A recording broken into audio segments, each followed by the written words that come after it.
Terima kasih untuk Anda yang masih bergabung bersama kami di Market Review dan kita masih membahas tema awasi penyaluran program Bansos dan kita masih berbincang bersama dengan Bapak Alamsyah Syaragi, anggota Ombudsman Republik Indonesia. Pak Alamsyah, kita lanjutkan kembali, Pak.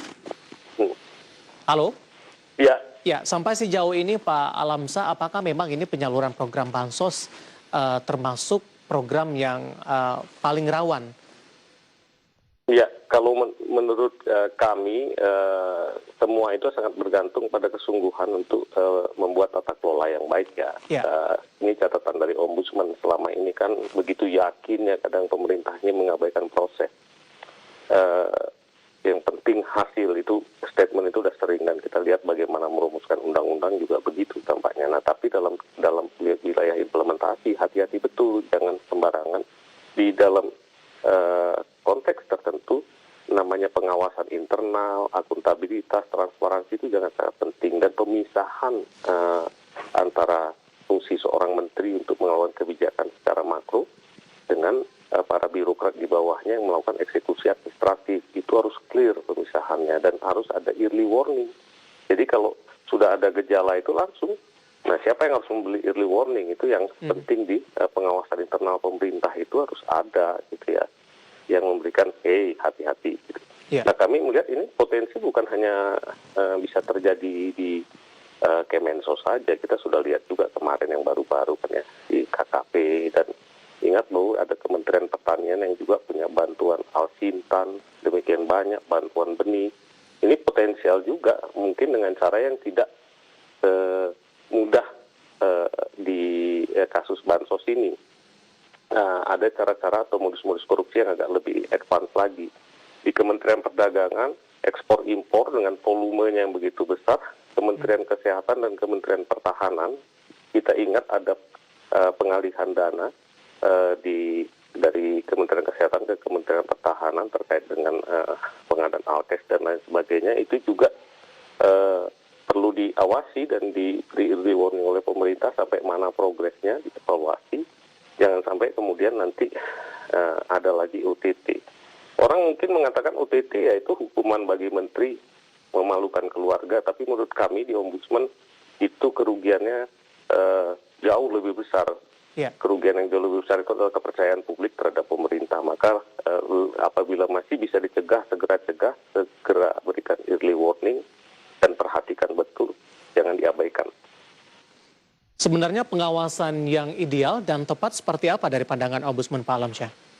Ya kan ada evaluasi bertahap atau berkala ya, dan kemudian ada istilahnya whistleblower system dan menurut saya dari kepresidenan itu harus selalu mengagendakan untuk Inspektorat Jenderal itu melakukan pengawasannya dan memberikan konsultasi khusus kepada dalam hal ini Presiden, karena ini daerah kegiatan yang sangat rawan begitu ya. Nah selama ini kan Inspektorat Jenderal itu ada di bawah menteri, kadang-kadang dia tidak berdaya. Jadi kalau dulu bolak-balik dibatalkan undang-undang tentang sistem pengawasan internal pemerintah, ini adalah akibat dari itu, karena sistem pengawasan internalnya tidak berjalan. Kalau berjalan, karena kita punya sistem pengawasan internal yang baik, itu bisa dicegah. Saya menyarankan ini adalah catatan untuk ke depan, segera kita memperbaiki undang-undang tentang sistem pengawasan internal pemerintah agar para inspektorat itu punya independensi terhadap para menteri dan kepala lembaga. Di posisi undang-undang sekarang, posisi inspektoratnya seperti apa Pak? Apakah inspektorat sekarang masih di bawah menteri? Kalau kita lihat seperti di Amerika, Inspektorat Jenderal itu bahkan dia punya satu tempat di bawah kepresidenan dan kemudian di tiap-tiap kementerian itu ada inspektorat yang ditempatkan di situ yang kemudian independen terhadap menterinya sehingga mereka bisa melakukan proses mitigasi terhadap kemungkinan-kemungkinan seperti itu. Tapi kita kan nggak mau, menterinya mana mau diatur seperti itu. Kira-kira begitu. Baik, Pak Alamsyah, perkembangan teknologi, terutama dari teknologi digital, mungkin dari sisi pelaksanaan lelang, e-budgeting, ini juga bisa meminimalisir tidak Pak? Itu bisa mengurangi, itu sebabnya kami juga menyatakan ke depan sebaiknya skema-skema pengadaan yang konvensional itu, yang konvensional dengan cara pengadaan barangnya langsung gitu, ketika kita sudah punya satu sistem program seperti bantuan pangan tunai yang berbasis digital, ya kenapa tidak dimigrasikan ke sana sehingga tidak perlu ada lelang-lelang penunjukan langsung segala, dan masyarakat bisa mendapatkan bantuannya dan mereka bisa membelanjakannya sendiri ke warung-warung atau retail yang telah ditunjuk, sehingga harganya pun sesuai dengan harga pasar, nggak perlu diotak-atik lagi. Dan ini akan juga menghidupkan ekonomi pada dasarnya ketimbang dilakukan secara terpusat. Itu akan bisa mengganggu ritme di pasar sembako sendiri. Selama dari sistem ini belum berpindah ke digital, apakah Ombudsman menilai peluang-peluang terhadap praktek korupsi ini masih akan cukup besar ke depannya? Ya, cukup besar karena memang pemerintah belum melakukan perombakan sistem pengawasan internal. Jadi tidak dibikin pengawas-pengawas internal itu independen terhadap institusinya. Jadi peluang itu masih sangat besar. Kemungkinan pencegahannya juga jadi lebih rendah gitu ya, lebih kurang kuat, sehingga memang untuk sementara belum ada perbaikan sistem pengawasan internal di pemerintah, maka salah satunya adalah menggunakan skema-skema digital ini untuk menghindari peluang-peluang tadi. Dari sisi punishment seperti apa Pak Alamsyah untuk memberikan efek jerah? Apakah ini sudah efektif menurut pandangan dari Ombudsman? Enggak, saya kira kalau soal efektif nanti kita kurang tahu ya. Buktinya sudah banyak yang dihukum, sudah banyak yang dipenjarakan juga tidak jera-jera, karena ini problemnya ada problem yang sangat sistemik. Dan kemudian kedua, kalau dari rata-rata akhir saya lihat hukuman terhadap koruptor itu dari tahun ke tahun itu makin turun lama waktunya gitu ya.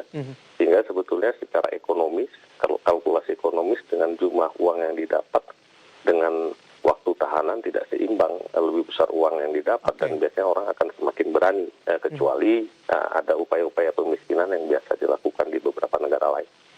Kalau kita bandingkan dengan beberapa negara lain, Pak Alamsyah, yang cukup memberikan hukuman berat kepada bagi para pelakunya? Ya, kita belakangan agak menurun, tidak setinggi seperti di negara-negara lain ya. Kalau negara lain ini udah luar biasa, bahkan orang kalau salah dia udah mundur duluan. Tapi catatan saya, Andre, kita punya sesat pikir tentang korupsi ini juga. Ingat ya, di negara-negara lain itu bukan tidak ada korupsi, menurut saya besar-besar. Kalau kita lihat di negara-negara tax haven atau kayak tempat pencucian uang di Cayman Island dan sebagainya, itu jumlah uang yang masuk dari negara-negara maju yang dianggap indeks persepsi korupsinya bagus, itu lebih besar dari Indonesia. Kenapa kita lebih buruk persepsi korupsi kita? Karena korupsi kita itu menjalar sampai ke lini-lini pelayanan publik dan hal-hal yang menyangkut hajat hidup orang banyak. Itu yang membuat kita ambruk dari indeks persepsi korupsi. Jadi dalam lini-lini pelayanan publik, dan saya bukan memperbolehkan korupsi ya, dan lini pelayanan di negara-negara tersebut sangat tabu untuk diganggu, maka itu sangat penting juga menjadi catatan kita ke depan. Lini pelayanan publik, layanan administrasi, layanan barang, layanan jasa, dan hal-hal yang menyangkut hajat hidup orang banyak itu harus dianggap tabu untuk diganggu. Ini kita tidak, begitulah kira-kira. Jadi saya kira ke depan saya berharap pemerintah membuat safeguard yang baik betul untuk skema pelayanan publik ini agar bersih dari praktek korupsi. Baik, Pak Alamsyah, terima kasih sudah bergabung bersama kami, Pak. Sehat selalu, Pak.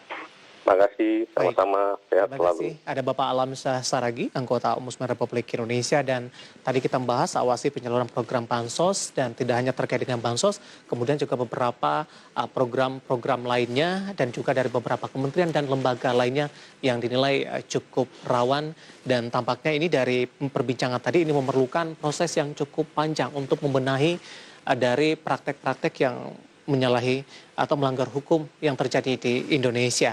Dan pemirsa, perbincangan tadi mengakhiri kebersamaan kita di Market Review kali ini.